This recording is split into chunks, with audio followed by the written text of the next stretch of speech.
And thank you, Senators, Senator Kine, Senator Fitzpatrick and Senator Casey, and indeed yourself, Cathaoirleach, for being here today. And I do welcome the opportunity to update members of the House on the progress being made in Housing for All. Just over 2 years since the plan was published, and although the landscape and the environment in which we are operating in has changed significantly, real progress is being made. While challenges remain, we do continue to be agile and responsive to addressing those challenges head-on and delivering increasing supply of homes for all. It's important now to take stock of progress to date, and I will provide you with some detail on the continued innovation in Housing for All. Our plan represents the most ambitious housing plan in the history of the state. The capital funding being provided in the Budget 2024, coupled with Land Development Agency and Housing Finance Agency investment, is at a record $5.1 billion for next year. And we're starting to see delivery significant. In 2022, just short of 30,000 new homes were delivered. And that exceeded our target by over 5,000 for last year. First 9 months of this year, just short of 22,500 new homes were delivered, a 9% increase in the same period last year, and some 31,500 were completed in a rolling 12-month period to the end of September of this year. This is the third quarter in a row where the figure has surpassed 30,000. The level of completions to date suggests that we are on course to exceed the overall target of 29,000 new homes for 2023. Industry sources are also very positive about continued increased delivery next year, and I think it's important that Senators know between 40 and 50% of the homes that will be delivered this year will be backed directly by this government through the various schemes that we have. At the same time, nearly 24,000 homes have already commenced construction in the first 3 quarters of this year, up 14% on the period last year. And one significant reason for that, as well as the waiving of the development levies and the Uisce connection charges, which were criticised by members opposite here, by some members opposite, not indeed by all. That, combined with the upward trend in the new residential planning permissions, suggests the recent substantial uplift in supply will be sustained into next year and indeed beyond. 2022 saw the highest annual output of social housing in nearly 50 years. 10,263 new social homes delivered, both through local authorities and approved housing bodies through build, acquisition or leasing. And actually just short of 7,500 of them were new build homes. That's almost doubling the new social homes, and that's a testament to how Housing for All is having a tangible, positive effect for tens of thousands of the most vulnerable in this country, including our homeless community. I fully recognise the scale of the challenge of homelessness and the need to tackle social housing waiting lists. We've seen significantly increased the numbers of people prevented from entering into emergency accommodation, and indeed exits from emergency accommodation are also increasing. However, we know more does need to be done, and key to addressing this is to give those who are in emergency accommodation safe and secure home through delivering increased supply.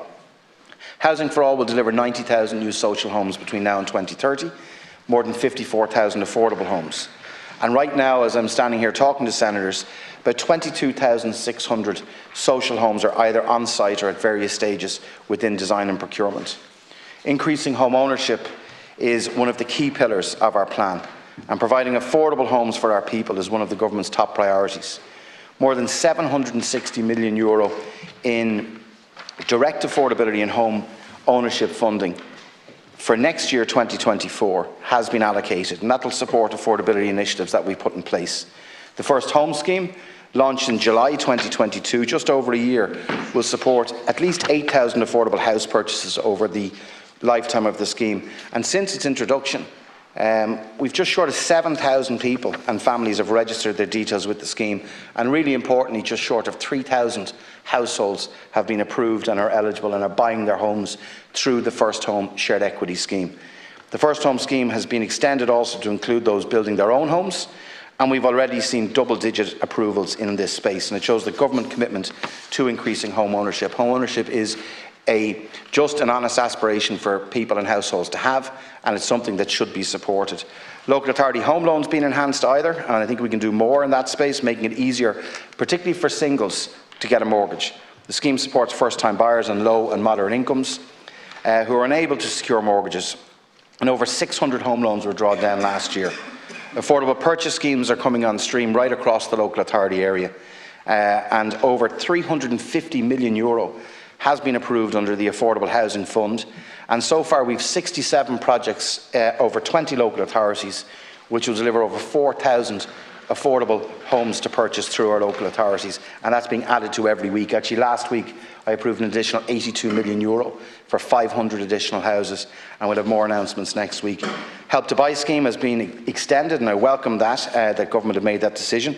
Expanded the €30,000 of people's own tax back in their pockets to actually help them buy their own homes to the end of 2025. 42,200 people have benefited from that scheme, and we're committed to keeping it in place where others would scrap it. Housing for All is also focused on tackling supply and affordability issues in the rental market. We're targeting 18,000 cost rental homes between the period now to 2030 through local authorities approved housing bodies and the LDA. And now private providers are able to access cost rental through the Secure Tenancy Affordable scheme. We've over 1,000 tenancies approved, and actually next week we'll be making some really significant announcements on very sizable schemes for cost rental. In addition, we're also completing a comprehensive review of the private rental sector that needs to happen to take into account the significant regulatory changes that have taken place in the last few years. We're exploring every opportunity to add supply to the rental sector, and we need homes in the rental sector as well. Really importantly, we've extended and increased the renters' tax credit for next year, €750 per renter. And that is a significant assistance to renters, cash back in their pocket to defray the cost of rent. Vacancy, the Vacant Homes Refurbishment Grant, the Croí Cónaithe grant, over 4,500 applications to date. And every town, every village, every city, we're seeing increased applications there, up to €70,000 to help defray the cost of taking those homes back into use. And we've had over 2,000 approvals to date. There are 2,000 vacant homes being brought back into use, and we're rightly so supporting people to do that. In May, we launched a residential construction cost study, and it's a timely report that prioritises action to deliver economically sustainable housing in the long term through productivity, cost reduction and innovation. And a big part of innovation is the delivery of homes through MMC, modern methods of construction, off-site construction, and we've targeted with the local authorities an additional 1,500 social homes through sites where we've taken the debt from the local authorities on the basis they will deliver those homes through the use of modern methods of construction. About 48% of our homes in the country are actually delivered on timber frame and MMC. The state lags behind that about 24–25%, and we want to push that up. It's a better way of producing homes, in my view. We've got to create the environment to enable supply of over 300,000 new homes, and that's why it's crucially important that the new Planning and Development Bill 2023, which was approved by Cabinet on the 3rd of October, passes this House and the other. And it is the most comprehensive review of planning legislation ever undertaken. It's the third largest bill that's been produced since the foundation of this state. It's urgent, it's radical, it's needed. We need the up-to-date legislation that underpins a streamlined modern planning system. And with that is actually to ensure that we have the resources in our planning system, over 300 posts in total approved within Bord Pleanála, 15 board members now in place at Cathaoirleach, where we were as low as 5 last year with all the difficulties that Bord Pleanála have. If I could say, just to use the opportunity here in the Seanad, I know that many of you, like me, will have been alarmed of the report in today's Irish Independent in relation to alleged attempts to exploit the planning appeal process to extort money from home builders. And as we all know, any private profiteering at the expense of people struggling to get a home is simply not acceptable. The price for such alleged actions is ultimately paid for by the first-time buyers themselves, forced to meet higher costs, and by communities that need more homes and are hit by delays in the appeal system. It's deeply unfair on people who are trying to start out in life by getting their first home.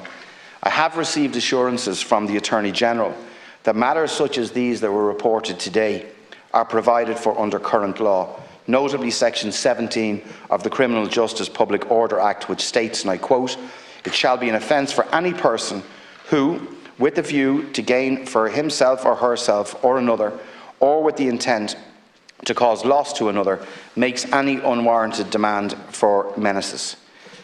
The Attorney-General also advised that Sections 6 and 7 of the Criminal Justice Theft and Fraud Offences Act may apply in instances such as those. And I would urge anyone who has been subjected to or has knowledge of such fraudulent actions to contact the Gardaí. It is simply not acceptable that people will extort money in this way. To achieve our goals, we must remain agile, colleagues. The second annual update of Housing for All Action Plan will be published actually early next week. The update is an opportunity to re-engage the whole of government in the process and to ensure the plan is focused on actions which activate and accelerate housing. In short, Llanadori, what I'm saying is progress is being made.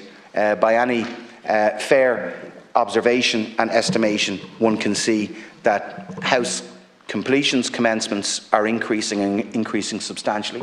First-time buyers are up to the highest levels that they've been since 2006, 2007.